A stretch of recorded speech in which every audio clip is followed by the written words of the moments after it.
हमारे सिलेबस का हम चैप्टर 5 स्टार्ट करेंगे। और मैंने आपको बोला पार्ट ए के, देखिए आज हम बात करेंगे पार्ट ए के पांचों चैप्टर्स बहुत इंपॉर्टेंट है, ठीक है, पांचों चैप्टर्स बहुत इंपॉर्टेंट हैं। और आज हम अपने पार्ट ए का 5th चैप्टर स्टार्ट करेंगे, ठीक है। सबसे पहली बात, अभी कंपनी इनकॉर्पोरेट हो चुकी है, ये भी पता लग गया कि पब्लिक कंपनी है, प्राइवेट कंपनी है, ये भी पता चल गया कि कंपनी क्या ऑब्जेक्ट परस्यू करेगी, डे टू डे कैसे काम करेगी। अब कंपनी काम करना स्टार्ट कर सकती है या नहीं कर सकती है, बताइए। अब कंपनी अपना काम करना स्टार्ट कर सकती है या नहीं कर सकती है? कर सकती है। तो कंपनी के काम करने का क्या तरीका है? कंपनी कॉन्ट्रैक्ट करती है, ठीक है। एंड हमने फर्स्ट चैप्टर में पढ़ा था, being a separate legal entity, company has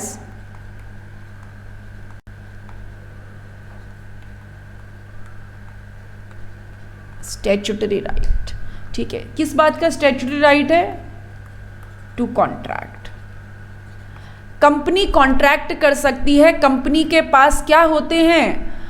contractual right होते हैं, ठीक है। कंपनी कॉन्ट्रैक्ट कर सकती है, ठीक।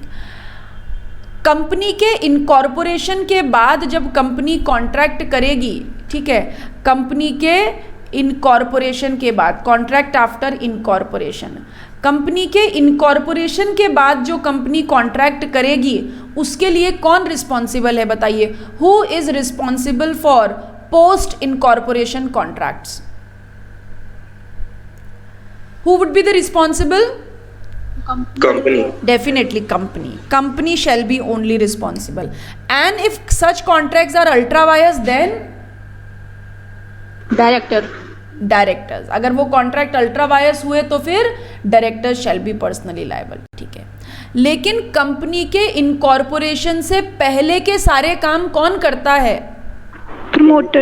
प्रमोटर करते हैं, यानी प्री इनकॉर्पोरेशन कॉन्ट्रैक्ट, जिन्हें प्रिलिमिनरी कॉन्ट्रैक्ट भी कहा जाता है। कंपनी के इनकॉर्पोरेशन में आने से पहले के सारे कॉन्ट्रैक्ट के लिए कौन रिस्पॉन्सिबल होगा? Promoter shall be responsible. क्या कंपनी हो सकती है responsible?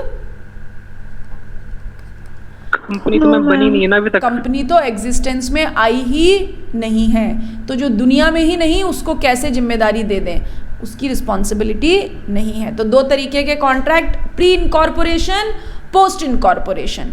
Pre incorporation contract, preliminary contract, promoter shall be liable. Post incorporation contract के लिए कंपनी शैल बी लायबल, ठीक है। नाउ ये तो हुई कॉन्ट्रैक्ट की बात। अभी हम बात करें कि अगर कंपनी इनकॉर्पोरेट होने के बाद एक प्राइवेट कंपनी क्या करना चाहती है? प्राइवेट कंपनी पब्लिक कंपनी में कन्वर्ट होना चाहती है, यानी ABC प्राइवेट लिमिटेड क्या करना चाहती है? ABC लिमिटेड बनना चाहती है। Private limited company public limited company में चेंज होना चाहती है। मुझे बताइए सबसे पहली बात, अगर private limited company public limited company में चेंज होना चाहेगी तो क्या कंपनी के आर्टिकल ऑफ एसोसिएशन को चेंज करना पड़ेगा या नहीं करना पड़ेगा? चेंज करना पड़ेगा मैम। कृष्ण गोपाल कहते हैं चेंज करना पड़ेगा। आदित्य आप क्या कहते हो? नो मैम, नहीं करना। एमओए को चेंज करो पहले। एमओए में चेंज होगा मैम, इसमें नहीं होगा। एओए में चेंज नहीं होगा। अच्छा शिवम? मैम एमओए में चेंज होगा मैम। एओ में तो खाली बायलॉज ही आते हैं ना, बाकी तो कुछ आता ही नहीं है। तो एओए में चेंज करने की जरूरत नहीं। अच्छा ठीक है, ओके। आदित्य मुझे बताइए फिर एमओए में क्या क्या चेंज करना पड़ेगा? आप कहते हैं एमओए में चेंज करना पड़ेगा, क्या चेंज करना पड़ेगा एमओए में? नाम? नो मैम, नाम तो है। पहले तो है ना अपने को वो ट्रांसफरेबिलिटी ऑफ शेयर्स वाला राइट देना पड़ेगा। एमओए में ट्रांसफरेबिलिटी ऑफ शेयर्स की बात कहाँ लिखी होती है? नेम क्लॉज में? ऑब्जेक्ट में मैम, ऑब्जेक्ट क्लॉज में ट्रांसफरेबिलिटी ऑफ शेयर्स वाली बात लिखी होती है? नहीं मैम, ऑब्जेक्ट में नहीं होता, लेकिन चेंज करना पड़ेगा मैम, इतना पता है। वही तो मैं पूछ रही हूँ। ओके चेंज करना पड़ेगा, बट एमओए में कहाँ चेंज करना पड़ेगा मुझे बताओ, क्या सिचुएशन क्लॉज में? हम कैपिटल क्लॉज में। कैपिटल क्लॉज में, नेम क्लोज में, कैपिटल हाँ, नेम वही। क्लोज में भी तो हो जाएगा ना कहीं मैं। हाँ चंचल क्या नेम बोल रहे क्लोज में हो? हो जाएगा मैम, नेम क्लोज में हो जाएगा ना। नेम क्लॉज में चेंज करना पड़ेगा। अच्छा, और सिचुएशन क्लॉज में? मैम वो तो डिपेंड करेगा ना कि रजिस्टर ऑफिस मतलब अगर दूसरी स्टेट में मतलब स्टेट वाइज या फिर लाइबिलिटी वाले में करना पड़ेगा मैम, लाइबिलिटी क्लोज में। ठीक है, सिचुएशन क्लॉज में तो डिपेंड कुछ नहीं होता है। डिपेंड क्या करता है, प्राइवेट कंपनी का रजिस्टर्ड ऑफिस है, वहाँ पब्लिक कंपनी का हो सकता है। ऑब्जेक्ट क्लॉज में चेंज करना पड़ेगा। हो सकता है मैम। कैसे हो सकता है चंचल, ऑब्जेक्ट क्लॉज में कैसे चेंज होगा? अगर जैसे मैम प्राइवेट कंपनी है ना, लिमिटेड में चेंज हो गई तो हो सकता है उसकी जो ऑब्जेक्ट कुछ अलग हो, तभी तो वो दूसरी लिमिटेड में चेंज हो गई हो उसकी वजह से। क्यों, मैं ये ऑब्जेक्ट से प्राइवेट और पब्लिक लिमिटेड का क्या मतलब है? बिस्किट तो प्राइवेट लिमिटेड कंपनी भी बना सकती है और लिमिटेड कंपनी भी बना सकती है। ऑब्जेक्ट चेंज करने के लिए प्राइवेट को लिमिटेड में कन्वर्ट कर देंगे क्या? वो तो वैसे ही चेंज हो जाता ना उसके ऑब्जेक्ट लिए। में चेंज नहीं होगा मैम, लाइबिलिटी क्लोज में चेंज होगा। अच्छा ओके आदित्य, लाइबिलिटी क्लॉज में कैसे चेंज होगा बताओ?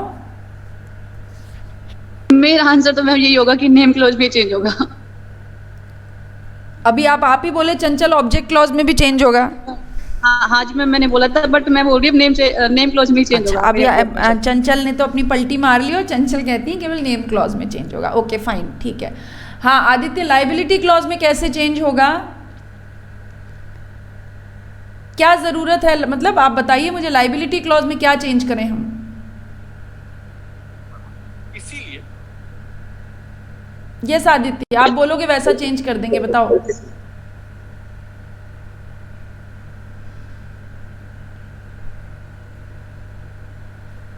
बोलिए Aditya, I am waiting for your answer.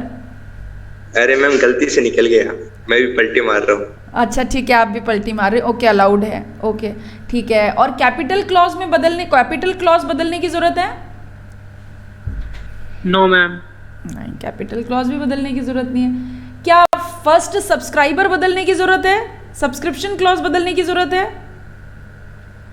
No ma'am. वो भी जरूरत नहीं है, ठीक है। चलिए, तो मेमोरेंडम ऑफ एसोसिएशन में चेंज होगा और नेम क्लॉज में चेंज होगा, ठीक, ओके।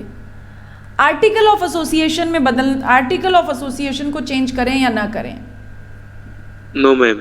नहीं, शिवम कहते हैं नहीं करेंगे, ठीक है। और Riya, what your answer? No ma'am. नहीं करेंगे एओए को चेंज। आदित्य, आप कुछ बोलना चाहते हो कि क्या कंपनी के आर्टिकल ऑफ एसोसिएशन को भी चेंज करने की जरूरत होगी क्या? Whether article of association are required to be altered, or required to be change for doing such conversion, is it?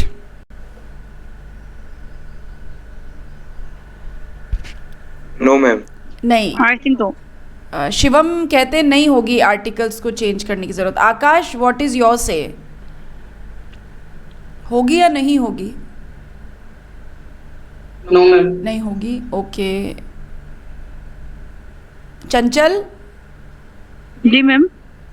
Is it article needs to be Altered?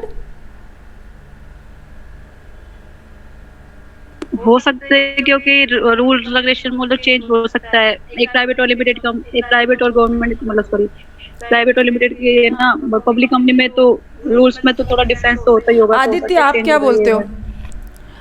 Aditya, no ma'am.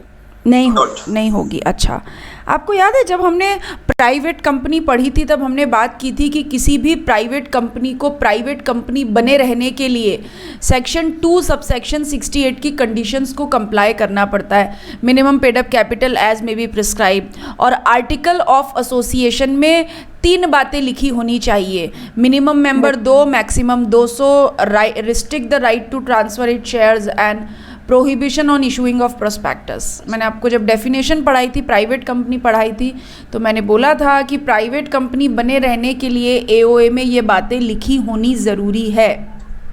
तो जब हमारी प्राइवेट कंपनी पब्लिक कंपनी में convert हो रही है तो articles में से ऐसी चीजें डिलीट करनी पड़ेगी या नहीं करनी पड़ेगी?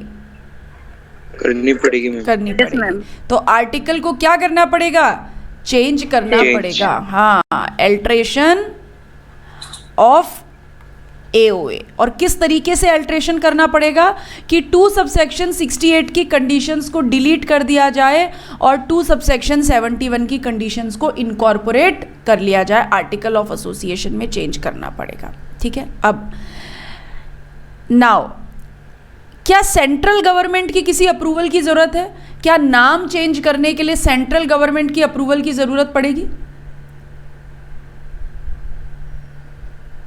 नेम क्लॉज में चेंज करने के लिए सेंट्रल गवर्नमेंट की अप्रूवल की ज़रूरत पड़ेगी? यस मैम, यस मैम पड़ेगी। नहीं पड़ेगी, नहीं पड़ेगी। नहीं याद आ गया मेरे को। मैम अगर प्राइवेट लिमिटेड से लिमिटेड करेंगे तो जरूरत पड़ेगी सेंट्रल गवर्नमेंट के अप्रूवल की। अच्छा, ओके ओके। और आई मैम अगर ABC से अगर ABC नहीं PQ वाली लिमिट होती ना तो सेंट्रल गवर्नमेंट की जरूरत पड़ती है, अदरवाइज नहीं पड़ेगी। हमने क्या पढ़ा था कि अगर नाम में केवल इतना सा चेंज हो रहा है, आप प्राइवेट लिमिटेड वर्ड डिलीट करके लिमिटेड वर्ड ऐड करते हैं, लिमिटेड वर्ड डिलीट करके प्राइवेट लिमिटेड ऐड करते हैं, तो फिर उस सिचुएशन में आपको सेंट्रल गवर्नमेंट की अप्रूवल की ज़रूरत नहीं पड़ेगी। नेम क्लॉज में चेंज नेम क्लॉज में कब सेंट्रल गवर्नमेंट की अप्रूवल की ज़रूरत पड़ती है? When entire name is change. यहाँ पे एंटायर नेम चेंज हो रहा है क्या देवेंद्र?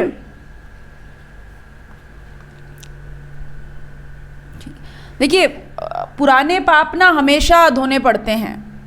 ठीक है, पुराने पाप हमेशा धोने पड़ते हैं, मतलब पुरानी चीज़ें पीछा नहीं छोड़ती हैं, उनको तो साथ में लेके चलना ही पड़ेगा। तो आगे बढ़ेंगे तो पिछली चीज़ें याद रखनी पड़ेगी। राइट देवेंद्र, सही कह रही हूँ मैं? सुबह ही पढ़ा था ये। फिर क्या हुआ? ये अप्रूवल चाहिए होती है अगर पीवीटी प्राइवेट लिमिटेड से लिमिटेड करे तो। ऐसा पढ़ा था? Yes ma'am. कितनी बार? एक बार पढ़ा था, 2 बार? अच्छा, पढ़ते पढ़ते क्या कर रहे थे? फोन वोन देख रहे थे? मैम नोट्स बना रहा था हिंदी में इसके। ओहो, प्रोसेस वगैरह याद तब कर तो रहा था। और खतरनाक बात है, तब तो और खतरनाक बात है। आप ठीक से पढ़िए, आप लाइन को रीड करिए, आपको समझ में आ जाएगा। वापस पढ़ लीजिए, अभी पढ़ लीजिए वापस। ठीक है। और अगर जो लोग खुद नोट्स बनाते हैं तब तो प्लीज़ ध्यान रखें, ऐसी ब्लंडर नहीं होनी चाहिए। मतलब आप खुद से पढ़ के अगर खुद से कुछ लिख रहे हैं और गलत लिख लेंगे। ऊपर वाली लाइन पढ़ना भूल गया उसके, वो सिर्फ ये पढ़ा था अप्रूवल चाहिए होती है, नहीं चाहिए होती है। तो ठीक है, तो वो कहते हैं ना, नीम हकीम खतराए जान। अभी ये आधा अधूरा ज्ञान ना खतरे की घंटी है, तो ठीक से पढ़ के नोट्स बनाएंगे, है ना। नोट्स बनाना तो बहुत अच्छी हैबिट है, पर गलती नहीं करें ऐसा खुद से लिखने में। ठीक, चलिए। अब क्योंकि हम मेमोरेंडम ऑफ एसोसिएशन के नेम को चेंज कर रहे हैं और आर्टिकल ऑफ एसोसिएशन को चेंज कर रहे हैं, तो केवल किससे काम चल जाएगा? एसआर से या ओआर पास करना पड़ेगा? एसआर चाहिए या ओआर चाहिए? एसआर चाहिए, स्पेशल रिजोल्यूशन। और जब स्पेशल रिजोल्यूशन चाहिए होता है तो MGT 14 30 डेज और ROC। ठीक, चलिए। अब क्योंकि अब ये प्राइवेट कंपनी पब्लिक कंपनी बन चुकी है, तो क्या मिनिमम नंबर ऑफ मेंबर्स में किसी चेंज की रिक्वायरमेंट है क्या आदित्य? नहीं मैम। नहीं Aditya, minimum number of members में किसी चेंज की रिक्वायरमेंट है क्या Aditya? Yes ma'am. Yes. No ma'am. Shivam कहते हैं यस यस। हाँ, ठीक है। चंचल, आपने ये कहावत सुनी है, जल्दी का काम शैतान का होता है? जी मैम। हाँ, तो इतनी जल्दी नहीं। मैंने क्या बोला, मिनिमम नंबर ऑफ मेंबर्स में चेंज की रिक्वायरमेंट होगी या नहीं होगी? जी मैम। होगी ना। प्राइवेट कंपनी में मिनिमम मेंबर 2 होते हैं, पब्लिक कंपनी में मिनिमम मेंबर 7 होते हैं। मैम मैंने मिनिमम पेड़ा कैपिटल सुन लिया, इसलिए बोला था चेंज नहीं होगा। क्या सुना आपने? मिनिमम पेड़ा कैपिटल चेंज नहीं होती ना, मतलब सेम ही होती है दोनों में, मतलब कितने से भी स्टार्ट कर सकते हैं हम अपनी कंपनी को भी, 1 लाख। अच्छा, पर मैंने तो बिल्कुल मिनिमम नंबर ऑफ मेंबर ही बोला था। Sorry ma'am. नहीं वो कोई बात नहीं, ठीक है, ऐसा हो जाता है, पर थोड़ा सा ध्यान रखें। Minimum number of members change करने पड़ेंगे, 2 से 7 करने पड़ेंगे, ठीक है। चलिए अगली बात, क्या मिनिमम नंबर ऑफ डायरेक्टर्स को चेंज करना पड़ेगा? करना पड़ेगा। प्रशांत, कैसे, कितना करना पड़ेगा? 3 तक करना पड़ेगा एटलीस्ट। हाँ, करने पड़ेंगे ना हाँ। पब्लिक में। अभी आपको बिल्कुल, अभी आपको ये बात मैंने नहीं बताई थी, अब आप सुन लीजिए। प्राइवेट कंपनी में मिनिमम डायरेक्टर होते हैं 2 और पब्लिक कंपनी में मिनिमम डायरेक्टर होते हैं 3।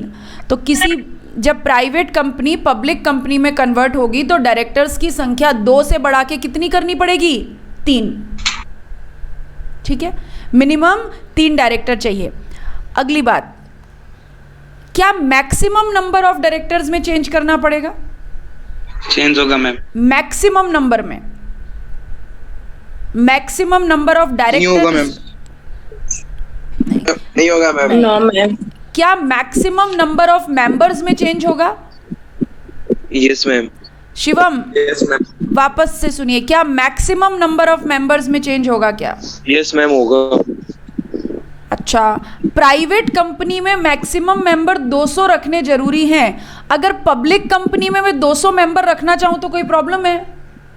यस मैम प्रॉब्लम है। फिर मैम आप न्यूज़पेपर में प्रोस्पेक्टस नहीं दे सकते मैम। क्यों? हु सेड न्यूज़पेपर में प्रोस्पेक्टस नहीं दे सकते? पब्लिक कंपनी में तो मैक्सिमम नंबर की कोई लिमिट ही नहीं होती। मैं 5 रखूं, 8 रखूं, 10 रखूं, 15 रखूं, 500 रखूं, 250 रखूं, 700 रखूं। पब्लिक कंपनी में मैक्सिमम नंबर की मेंबर की लिमिट कहाँ होती है? तो अगर एक प्राइवेट कंपनी में 200 मेंबर थे और मैं चाहती हूं कि पब्लिक कंपनी में भी 200 ही मेंबर रहें तो कोई प्रॉब्लम है क्या? प्रोस्पेक्टस इशू करना पब्लिक कंपनी के लिए जरूरी है क्या? मैंडेटरी है क्या पब्लिक से पैसा लेना? ज्यादा शेयर होल्डर्स मिलेंगे पब्लिक कंपनी को।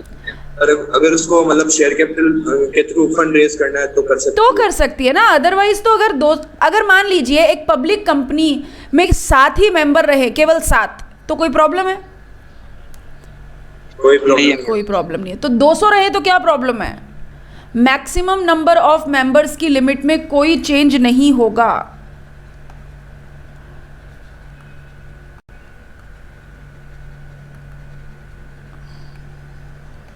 शिवम ओके क्या? Okay ma'am. ओके, ठीक है। चलिए, अगर पब्लिक कंपनी चाहे तो अब प्रोस्पेक्टस इशू कर सकती है या नहीं कर सकती है? कर सकती है, क्योंकि अभी कंपनी क्या बन चुकी है? पब्लिक कंपनी, ठीक है। और क्या होगा? पुराना सर्टिफिकेट ऑफ इनकॉर्पोरेशन सरेंडर होगा और नया सर्टिफिकेट ऑफ इनकॉर्पोरेशन आरओसी दे देगा। तो जब प्राइवेट कंपनी को पब्लिक कंपनी में कन्वर्ट करते हैं तो सबसे पहला स्टेप क्या होगा? Board resolution at board meeting, because board of directors would decide that company is required to be change in a public company. BOD decide करेगा, ठीक है। सबसे पहले बीओडी ने डिसाइड कर लिया, उसके बाद बोर्ड ऑफ डायरेक्टर्स क्या करेगा? बीओडी शैल कॉल जनरल मीटिंग, ठीक है। एक बात अब हमेशा यहाँ ध्यान रखिए कि कंपनी में मेंबर की मीटिंग बुलाने का अधिकार किसको होता है? बोर्ड ऑफ डायरेक्टर्स को। क्योंकि अच्छा एक बात बताइए, अगर किसी काम को करने के लिए स्पेशल रिजोल्यूशन पास करने की ज़रूरत है, कंपनीज एक्ट ये कहता है कि इस काम को करने के लिए स्पेशल रिजोल्यूशन पास करने की ज़रूरत है, ये कंप्लायंस करना किसकी जिम्मेदारी है? एसआर पास होना चाहिए, इस बात की कंप्लायंस करना किसकी रिस्पॉन्सिबिलिटी है? Board of directors. बिल्कुल ठीक। तो जनरल मीटिंग कौन बुलाएगा? बोर्ड ऑफ डायरेक्टर्स बुलाएगा। और इस जनरल मीटिंग में क्या पास करेंगे? एसआर पास करेंगे। किस बात के लिए एसआर पास करेंगे?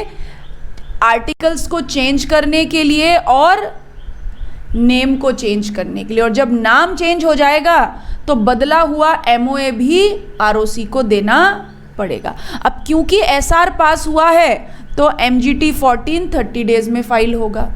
अब क्योंकि प्राइवेट कंपनी पब्लिक कंपनी में कन्वर्ट हुई है तो प्रोस्पेक्टस इशू कर सकते हैं अगर ज़रूरत पड़े तो। मिनिमम नंबर ऑफ मेंबर्स की संख्या को बढ़ा के 7 करना पड़ेगा और मिनिमम नंबर ऑफ डायरेक्टर्स की संख्या को बढ़ा के 3 करना पड़ेगा, but maximum number of members and maximum number of directors पे कोई रोक टोक नहीं है। सरेंडर करेंगे ओरिजिनल सर्टिफिकेट ऑफ इनकॉर्पोरेशन और लेंगे नया certificate of incorporation registrar of company से, ठीक है।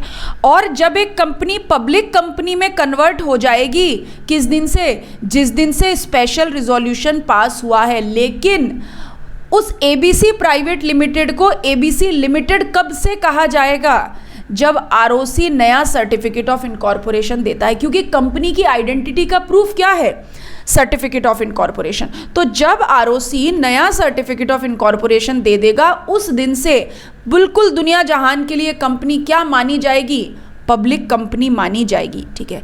क्या प्राइवेट कंपनी पब्लिक कंपनी में कन्वर्ट हो जाए तो प्राइवेट कंपनी के क्रेडिटर्स खत्म हो जाएंगे क्या, या वो पब्लिक कंपनी से पैसा लेंगे अपना? पब्लिक से लेंगे। पब्लिक से लेंगे। क्या पुरानी लिटिगेशंस प्रोसीडिंग्स कंक्लूड हो जाएगी या वो पब्लिक कंपनी के नाम पे चलेंगी?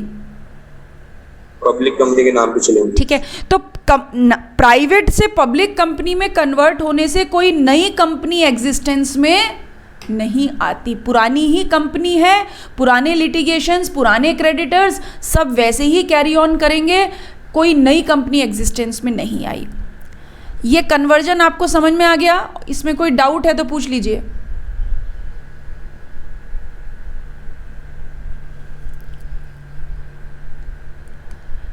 कुछ कंफ्यूजन किसी को? No ma'am. ओके, चलिए अब अगला प्रोसेस हम बात करेंगे जब पब्लिक कंपनी प्राइवेट कंपनी में कन्वर्ट होती है। यानी अब हम क्या करना चाहते हैं, एबीसी लिमिटेड को एबीसी प्राइवेट लिमिटेड में कन्वर्ट करना चाहते हैं। पहले क्या पढ़ा था हमने, private limited company is being converted into public company. Now public company is being converted into private company. Public company private company में कन्वर्ट हो रही है। तो जब भी पब्लिक कंपनी प्राइवेट कंपनी में कन्वर्ट होगी, सबसे पहला step board resolution board meeting में पास करेंगे, ठीक है। और जब बोर्ड रिजोल्यूशन बोर्ड मीटिंग में पास करेंगे, उसके बाद क्या पास होगा, special resolution. Same article of association में चेंज होगा या नहीं होगा, बताइए? होगा मैम। होगा मैम, क्योंकि 2 सबसेक्शन 71 की कंडीशंस को हटा के 2 सबसेक्शन 68 की कंडीशन को इंसर्ट करेंगे। देवेंद्र, नेम क्लॉज में चेंज होगा या नहीं होगा?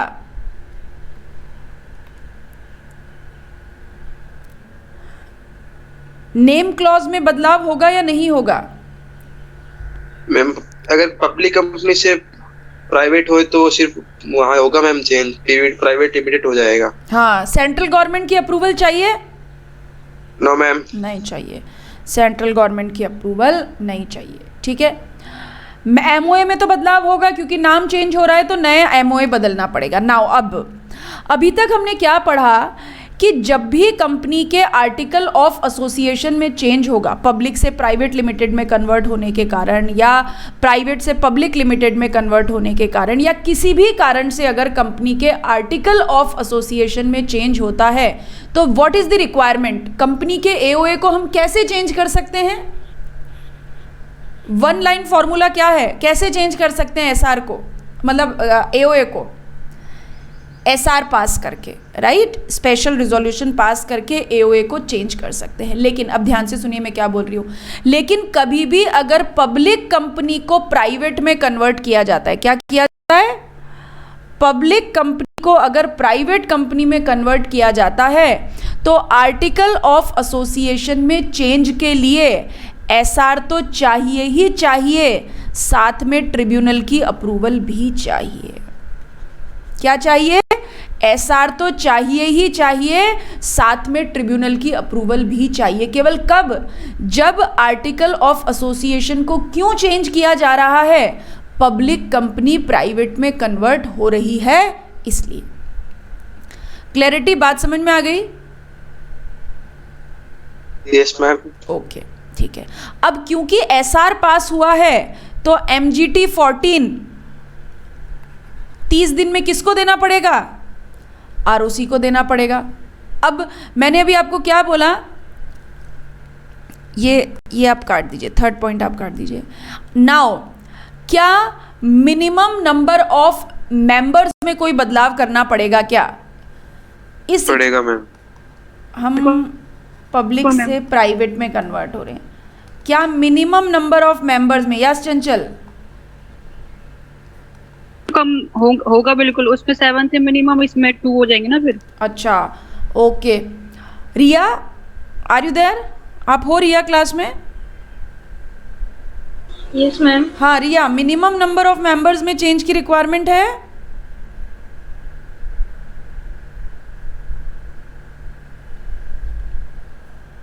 नहीं, नो नहीं है रिया, क्यों नहीं है? मैम, क्योंकि उसमें तो 2 होते हैं ना, हाँ पब्लिक प्राइवेट में, और उसमें पब्लिक में 7 होते हैं, तो फिर मिनिमम तो 2 हो गए ना। हाँ वेरी गुड। चंचल, एक तो ना नेटवर्क इशू भी आ रहा है मेरे यहाँ पे ना, तो क्या बार बार में थोड़ी ना हाँ। आपकी आवाज क्या ब्रेक हो जाती है। हाँ ये वैसे तो आप ना थोड़ा सा नेटवर्क पे तो वर्कआउट करो, ये दूसरी कस्टम की क्लास में भी आता है ना आपका नेटवर्क इशू।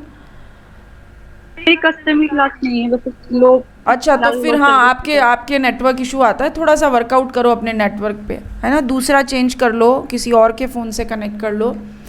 तो मिनिमम नंबर ऑफ मेंबर्स में बदलाव की ज़रूरत नहीं है, क्योंकि यहाँ मिनिमम 7 है, वहाँ तो 2 ही चाहिए, तो 2 तो अपने आप हो ही गए।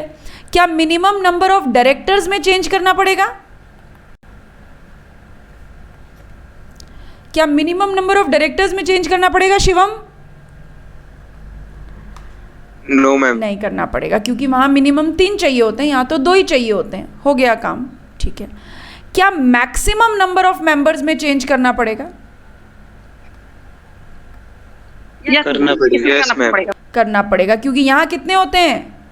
अनलिमिटेड हो सकते हैं, लेकिन यहाँ कितने चाहिए? 200। 200। हाँ 200 चाहिए, कट करना पड़ेगा, कर्टल करना पड़ेगा, और कर्टल करके minimum maximum number of members की संख्या को कहाँ तक लिमिट करना पड़ेगा? 200 तक। तो reduce the maximum number of members, maximum number of members को रिड्यूस करना पड़ेगा, बट मिनिमम मेंबर डायरेक्टर की यहाँ बात नहीं की गई है, क्योंकि उसमें किसी चेंज की ज़रूरत नहीं है। नाउ अब आर्टिकल ऑफ एसोसिएशन आपको आरओसी को 1 महीने के अंदर अंदर, एल्टर्ड एओए 1 महीने के अंदर अंदर आरओसी को देने पड़ेंगे from the receipt of the order of the tribunals approval. मैंने अभी आपको कहा था कि एओए में चेंज करने के लिए आपको यहाँ ट्रिब्यूनल की अप्रूवल भी चाहिएगी एसआर के साथ, तो आपको जो भी आपके अल्टर्ड एओए हैं वो 1 महीने में आरओसी को देने पड़ेंगे। और आरओसी यहाँ पे आपको क्या इशू करके दे देगा? Fresh certificate of incorporation. अब क्योंकि private company public company private में कन्वर्ट हो रही है, तो फिर जिस दिन से सीजी को यहाँ ट्रिब्यूनल कर लीजिए, ट्रिब्यूनल की अप्रूवल की डेट से हम इसे प्राइवेट कंपनी मानेंगे, लेकिन आरओसी के सर्टिफिकेट ऑफ इनकॉर्पोरेशन से ही चेंज ऑफ नेम इफेक्टिव होगा। यानी जब आरओसी नया सर्टिफिकेट ऑफ इनकॉर्पोरेशन दे देगा, तभी लोग इसे एबीसी लिमिटेड की जगह एबीसी प्राइवेट लिमिटेड कहेंगे। बट कोई नई कंपनी एग्जिस्टेंस में नहीं आएगी। जो पुराने लिटिगेशंस हैं, पुराने क्रेडिटर्स हैं, will continue, will go on, उसमें कोई बदलाव नहीं आएगा। ठीक, जस्ट रिवर्स प्रोसीजर था, कुछ चीज चेंज थी, otherwise rest is the same. इसमें कोई डाउट है तो पूछ लीजिए। मैम ये ट्रिब्यूनल अप्रूवल क्या होता है? ट्रिब्यूनल अप्रूवल मतलब अथॉरिटी होती है एनसीएलटी। जैसे एडमिनिस्ट्रेटिव अथॉरिटी की बात करें तो सबसे नीचे आरओसी, फिर होता है रीजनल डायरेक्टर, और उससे ऊपर होता है NCLT, national company law tribunal. ये एक अथॉरिटी है जिसको कंपनीज एक्ट में बहुत सारी पावर्स दी गई है। तो जब एक पब्लिक कंपनी प्राइवेट कंपनी में कन्वर्ट होती है तो एनसीएलटी की, शॉर्ट में से ट्रिब्यूनल कहा जाता है, नेशनल कंपनी लॉ ट्रिब्यूनल, ये अप्रूवल लेनी पड़ती है। अभी okay? Okay ma'am, okay.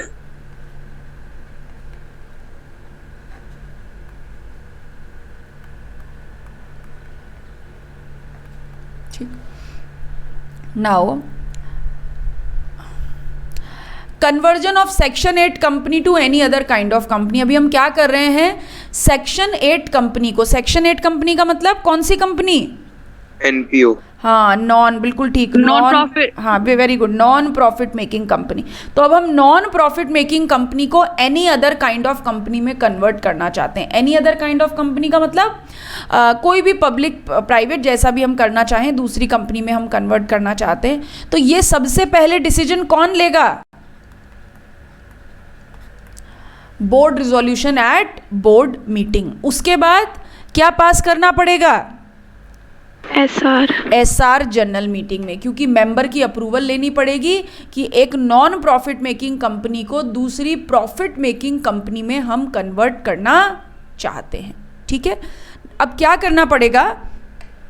Certified true copy of SR, special resolution की कॉपी और जनरल मीटिंग के नोटिस की कॉपी विद एक्सप्लेनेटरी स्टेटमेंट। ये क्या होता है? मैंने अभी आपको क्या बोला कि जनरल मीटिंग कौन बुलाता है?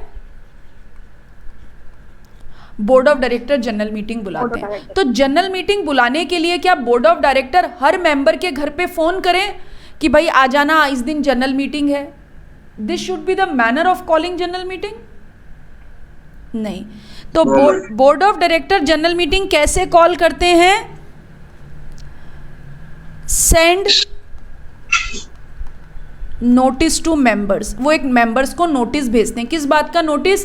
कि भाई इस दिन मीटिंग है, इस घड़ी, इस समय, इस वार को मीटिंग है, आप सबको आना है। और उस नोटिस में ये बताया जाता है कि मीटिंग क्यों बुलाई जा रही है। ठीक है, अब ध्यान से सुनिए क्या बोल रही हूँ। जब भी मीटिंग का नोटिस स्पेशल रिजोल्यूशन पास करवाने के लिए दिया जाता है तो उसके साथ एक्सप्लेनेटरी स्टेटमेंट लगाया जाता है। यानी जब भी जनरल मीटिंग में स्पेशल रिजोल्यूशन पास होना है तो मीटिंग के नोटिस के साथ एक एक्सप्लेनेटरी स्टेटमेंट लगाया जाता है। एक्सप्लेनेटरी स्टेटमेंट, क्या ज़रूरत पड़ गई आपको इस रिजोल्यूशन को पास करने की? मेंबर्स को इस बात का जस्टिफिकेशन देना पड़ेगा डायरेक्टर्स को। ठीक है, ये भी तो वो मीटिंग का नोटिस जो मेंबर्स को भेजा था वो एसआर की कॉपी और फॉर्म नंबर MGT 14 किसको सबमिट करना पड़ेगा? रजिस्ट्रार ऑफ कंपनीज को। और इसकी समय सीमा कितनी होती है? 30 डेज। 30 डेज। अभी ये जो मैंने बात बोली एक्सप्लेनेटरी स्टेटमेंट की, आपको समझ में आ गया? इट इज अ जस्टिफिकेशन कि क्यों एसआर पास करा जा रहा है। अभी अगली बात, सर्टिफिकेट कॉपी वाली लाइन बताना है क्योंकि स्टार्टिंग में जो क्या बोल रहे हो चंचल? जो certified true copy of SR है इसको एक बार बता दो। जब एसआर पास हो जाएगा तो स्पेशल रिजोल्यूशन की एक सर्टिफाइड कॉपी, मीटिंग के नोटिस के साथ एक्सप्लेनेटरी स्टेटमेंट और MGT 14, ये 3 डॉक्यूमेंट ROC को भेजे जाते हैं 30 डेज के अंदर। अब केवल रजिस्ट्रार ऑफ कंपनीज को डॉक्यूमेंट भेजने से ही काम नहीं चलता है। यहाँ पर आपको किसकी अप्रूवल लेनी पड़ेगी? रीजनल डायरेक्टर की, RD की।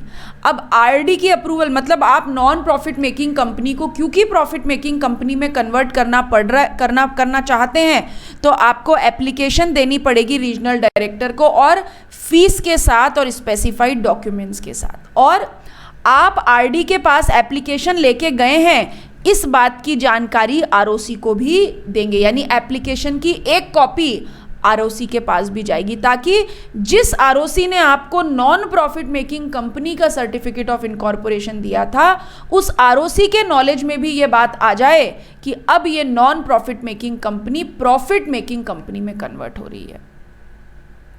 क्लियर? यहां तक कोई डाउट 3 पॉइंट्स में? तो अभी हमने क्या किया?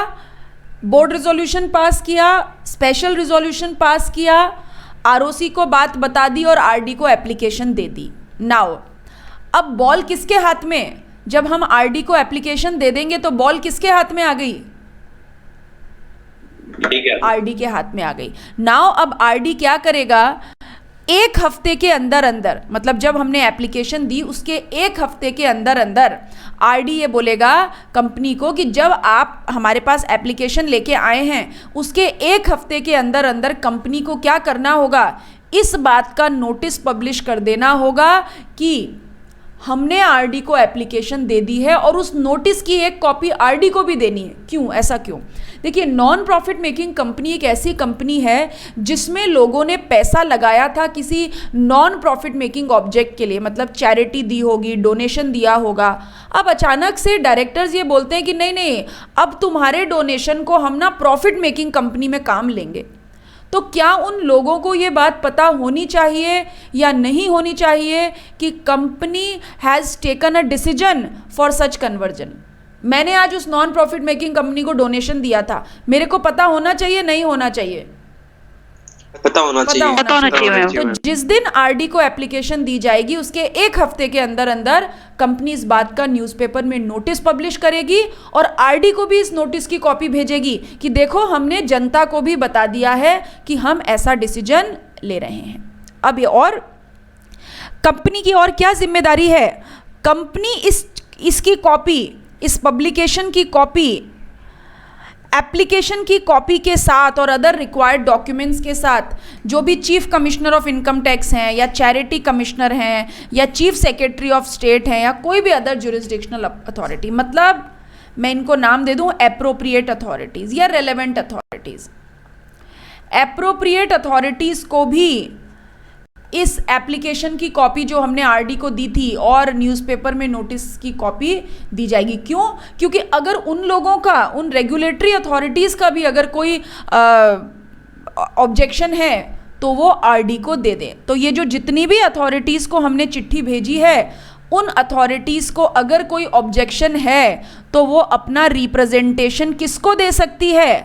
रीजनल डायरेक्टर को। अगले 60 दिन के अंदर 60 डेज में आरडी को रिप्रेजेंटेशन वो अथॉरिटीज़ दे सकती हैं, ठीक है। और अगर जैसे for example non profit making company पे पॉल्यूशन कंट्रोल बोर्ड के रेगुलेशंस लगते हैं, तो जब इस तरीके का कन्वर्जन हो रहा है नॉन प्रॉफिट मेकिंग कंपनी से प्रॉफिट मेकिंग कंपनी, तो अगर कोई रेगुलेटरी अथॉरिटी है, अदर रेगुलेटरी अथॉरिटी, उससे भी कंपनी को एनओसी लेनी पड़ेगी। एनओसी स्टैंड्स फॉर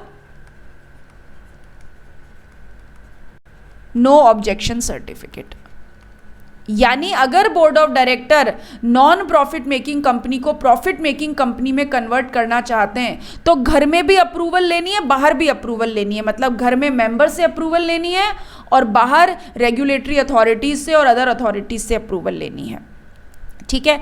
अब कंपनी क्या करेगी? जब रेगुलेटरी अथॉरिटी से अप्रूवल ले ली तो कंपनी अपने सारे फाइनेंशियल स्टेटमेंट और एनुअल रिटर्न, पिछले साल तक के अपने एनुअल रिटर्न और फाइनेंशियल स्टेटमेंट भी आरडी को सबमिट करेगी। और एक बात, कंपनी इस बात का एक सर्टिफिकेट देगी चार्टर्ड अकाउंटेंट से या सीएस से या सीएमए से, सीएस से या सीएमए से इस बात का एक सर्टिफिकेट लेगी कि नॉन प्रॉफिट मेकिंग कंपनी को प्रॉफिट मेकिंग कंपनी में कन्वर्ट करने के लिए किसी भी तरीके के अगर कंपनीज एक्ट के प्रोविजंस की बात थी तो वो ड्यूली कंप्लाइड है। मतलब जो भी लॉ को कंप्लाई करना था वो हमने कंप्लाई किया है। इस बात का सर्टिफिकेट कौन देगा?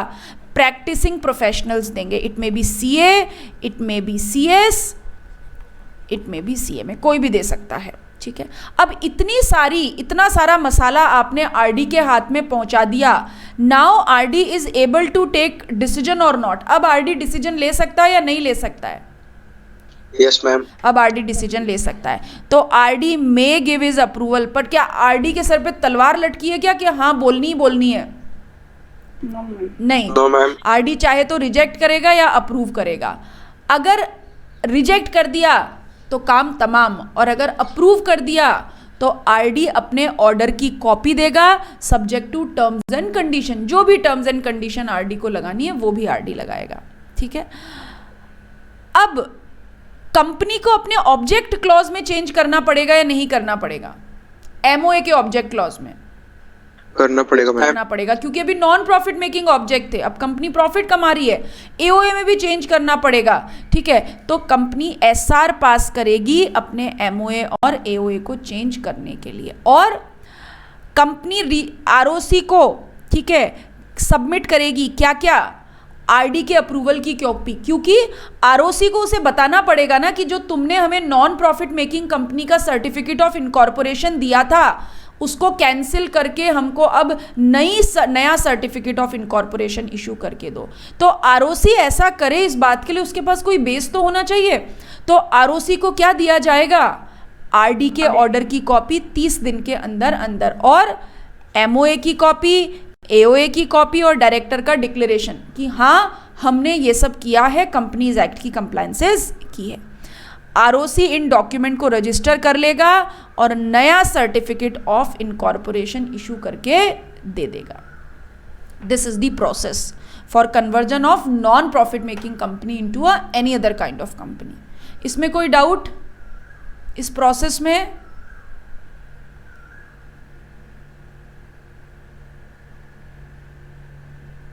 कोई कुछ पूछना चाहता है?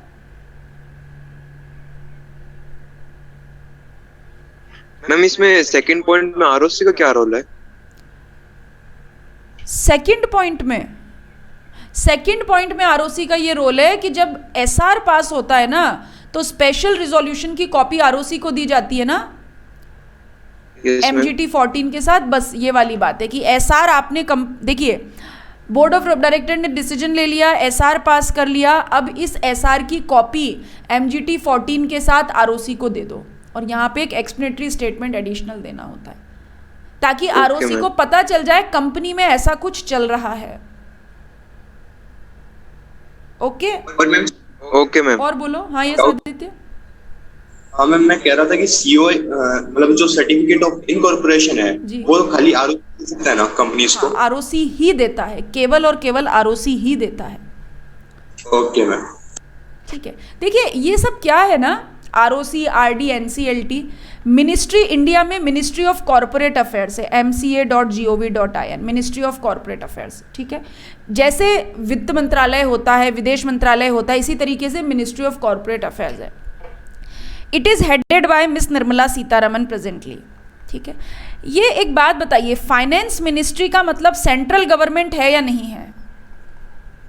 यस मैम, सेंट्रल है ना। सेंट्रल गवर्नमेंट अपने मंत्रालय में काम बांट देती है अलग अलग, तो कंपनी से रिलेटेड काम मिनिस्ट्री ऑफ कॉर्पोरेट अफेयर्स को दिया गया।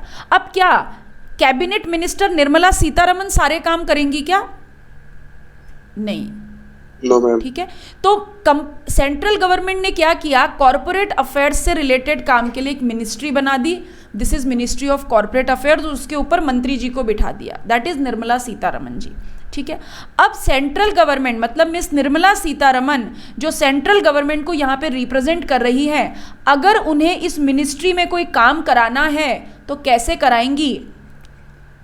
इन्होंने पावर डेलीगेट कर दी, कुछ पावर आरओसी को दे दी, कुछ पावर आरडी को दे दी, कुछ पावर एनसीएलटी को दे दी। सेंट्रल गवर्नमेंट ने जैसे चाही वैसे वैसे पावर अलग अलग अथॉरिटीज को दे दी। यानी बोला कि भाई अगर नॉन प्रॉफिट मेकिंग कंपनी से प्रॉफिट मेकिंग कंपनी में कन्वर्जन है तो आरडी तुम्हारी अप्रूवल लगेगी, सर्टिफिकेट ऑफ इनकॉर्पोरेशन आरओसी तुम दोगे। तो this is a delegation of powers. ठीक है आदित्य? ओके, चलिए इस चैप्टर का last topic, conversion of private company into OPC. हम क्या करना चाहते हैं, प्राइवेट कंपनी को 1 पर्सन कंपनी में कन्वर्ट करना चाहते हैं। ओपीसी भी एक तरीके की प्राइवेट कंपनी होती है, लेकिन कुछ कंडीशंस अलग, जैसे प्राइवेट कंपनी में 2 मेंबर हो सकते हैं लेकिन ओपीसी में 1 ही हो सकता है। तो प्राइवेट कंपनी को हम ओपीसी में अगर कन्वर्ट करना चाहते हैं तो क्या कंडीशंस फॉलो करनी पड़ेगी? ठीक है, पहली बात, एक बात बताइए, सेक्शन 8 कंपनी ओपीसी में कन्वर्ट नहीं हो सकती। क्या बोला मैंने? सेक्शन 8 कंपनी ओपीसी में कन्वर्ट नहीं हो सकती। तो सेक्शन 8 कंपनी को छोड़ दीजिए, उसके अलावा कोई भी प्राइवेट कंपनी जिसकी पेड अप शेयर कैपिटल कितनी हो 50 लाख एंड जिसका एवरेज एनुअल टर्नओवर कितना हो 2 करोड़। याद है हमने ओपीसी के लिए पढ़ा था कि ओपीसी की paid up share capital 50 lakh तक एंड टर्नओवर 2 करोड़ तक ही हो सकता है। तो कोई भी प्राइवेट कंपनी जो इस पेड अप शेयर कैपिटल और टर्नओवर के क्राइटेरिया को पूरा कर दे वो ओपीसी में कन्वर्ट हो सकती है। ठीक है, ये डिसीजन कौन लेगा? कौन लेगा ये डिसीजन? बीओडी लेगा। हाँ, सबसे पहले बोर्ड रिजोल्यूशन बोर्ड मीटिंग में पास होगा, उसके बाद स्पेशल रिजोल्यूशन जनरल मीटिंग में पास होगा। ठीक है, अब अभी तक मान लीजिए प्राइवेट कंपनी में 200 मेंबर थे, है ना, प्राइवेट कंपनी में 200 मेंबर थे। उन 200 मेंबर को चिट्ठी भेजी जाए कि चलो कल से तुम्हारा काम तमाम, जाओ यहाँ से, अब हमारी कंपनी में एक ही मेंबर रहेगा। वो मेंबर ऑब्जेक्शन कर सकते हैं या नहीं कर सकते हैं? कर सकते हैं मैम। कर सकते हैं। तो मेंबर से क्या लेना पड़ेगा? एनओसी। अप्रूवल लेना पड़ेगा। हाँ, NOC, no objection certificate. Member से भी लेना पड़ेगा, क्रेडिटर से भी, क्योंकि क्रेडिटर को बोलेंगे बस अब है ना ओपीसी है, ये एक ही मेंबर है इस कंपनी में, बाकी कोई नहीं है। तो मेंबर और क्रेडिटर दोनों से अप्रूवल लेनी पड़ेगी। और क्योंकि एसआर पास हुआ है तो एमजीटी 14 आरओसी को 30 डेज में, और जब भी एमजीटी 14 जाता है तो एमजीटी 14 के साथ कॉपी ऑफ एसआर भी जाती है। ठीक है, अब क्योंकि प्राइवेट कंपनी ओपीसी में कन्वर्ट हो रही है तो इस बात की एप्लीकेशन किसको देनी है? आरओसी को, फीस के साथ, डॉक्यूमेंट्स के साथ। क्या क्या डॉक्यूमेंट्स जाएंगे? सारे डायरेक्टर्स, मेंबर्स, क्रेडिटर की डिक्लेरेशन। किस बात की डिक्लेरेशन? हाँ, हमें कोई प्रॉब्लम नहीं है, ये प्राइवेट कंपनी ओपीसी में कन्वर्ट हो सकती है। तो किसकी कंसेंट लगी? डायरेक्टर की लगी, मेंबर की लगी, क्रेडिटर की लगी, सबकी कंसेंट लगी फॉर कन्वर्जन। एंड इस बात की डिक्लेरेशन कि paid up share capital and turnover limit में है, यानी अगर प्राइवेट कंपनी ओपीसी में कन्वर्ट हो रही है तो paid up share capital 50 lakh और टर्नओवर 2 करोड़ से ज़्यादा नहीं है। सारे मेंबर्स और क्रेडिटर्स की लिस्ट जाएगी, क्योंकि हम उनसे एनओसी ले रहे हैं तो उनकी लिस्ट भी देनी पड़ेगी। और latest balance sheet, audited balance sheet, पीएनडल भी आरओसी को जाएगा। ये तीनों डॉक्यूमेंट जब आप आरओसी को दे देंगे एप्लीकेशन के साथ तो आरओसी डिसीजन लेगा कि भाई कन्वर्जन के लिए हाँ बोलनी है या नहीं बोलनी है। सिक्योर्ड क्रेडिटर्स अगर कोई हैं तो उनसे भी एनओसी लगेगी। और जब सारे डॉक्यूमेंट से सेटिस्फाइड आरओसी हो जाएगा तो क्या बोलेगा? जा सिमरन जी ले अपनी जिंदगी। और क्या इशू करके दे देगा आपको? Certificate of incorporation. और जिस दिन से सर्टिफिकेट ऑफ इनकॉर्पोरेशन इशू हुआ उस दिन से ये प्राइवेट कंपनी क्या मान लेना? ओपीसी। ओपीसी। ठीक है, तो this was the conversion chapter. और इस चैप्टर के साथ हमने अपने पार्ट ए के 5 चैप्टर खत्म किए हैं।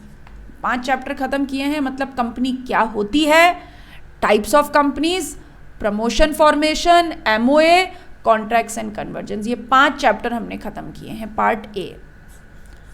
और कल की क्लास से हम पार्ट बी स्टार्ट करेंगे अपना। ठीक, तो यस, आज की क्लास में किसी को कोई डाउट? मैम। हाँ बोलिए उमेश। मैम वो आरडी के बारे में कुछ बताएंगे? रीजनल डायरेक्टर आरओसी से अपर अथॉरिटी होती है, जोनल होता है, जोन वाइज होता है। हाँ। जोन वाइज होता है, जैसे मान लीजिए ईस्ट, वेस्ट, नॉर्थ, साउथ। तो Yes, नॉर्थ ma'am. का आरडी दिल्ली बैठेगा, वेस्ट के आरडी मुंबई बैठेंगे, ईस्ट के आरडी कोलकाता बैठेंगे, साउथ के आरडी चेन्नई बैठेंगे। तो साउथ के जितने भी स्टेट्स आरओसीज हैं सब चेन्नई आरडी को रिपोर्ट करेंगे। नॉर्थ के जितने भी आरओसीज हैं दिल्ली आरडी को रिपोर्ट करेंगे। ठीक है, ऐसे 6 जोन हैं, 4 नहीं 6 जोन है। जैसे साउथ ईस्ट और नॉर्थ वेस्ट भी है। तो राजस्थान में जो राजस्थान के आरडी अहमदाबाद बैठते हैं, नॉर्थ वेस्ट जोन। ऐसे पूरे इंडिया को 6 जोन में बांटा गया। This is RD. और क्या काम करेंगे ये कंपनीज एक्ट बताएगा कि कौन कौन सी पावर्स रीजनल डायरेक्टर के पास है। Okay ma'am. ठीक है, और कुछ पूछना है किसी को? आरडी से ऊपर हो गया ट्रिब्यूनल, है ना? आरडी से ऊपर ट्रिब्यूनल, ओके मैम, बस इतना है ना।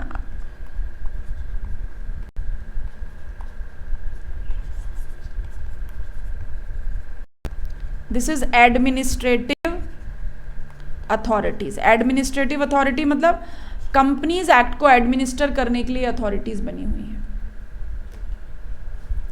चलिए, तो आई एम लीविंग किसकी क्लास से अब अगली कल? रमेश सर की। ओके ठीक है, आयुषी होस्ट बना रही हूँ मैं आपको।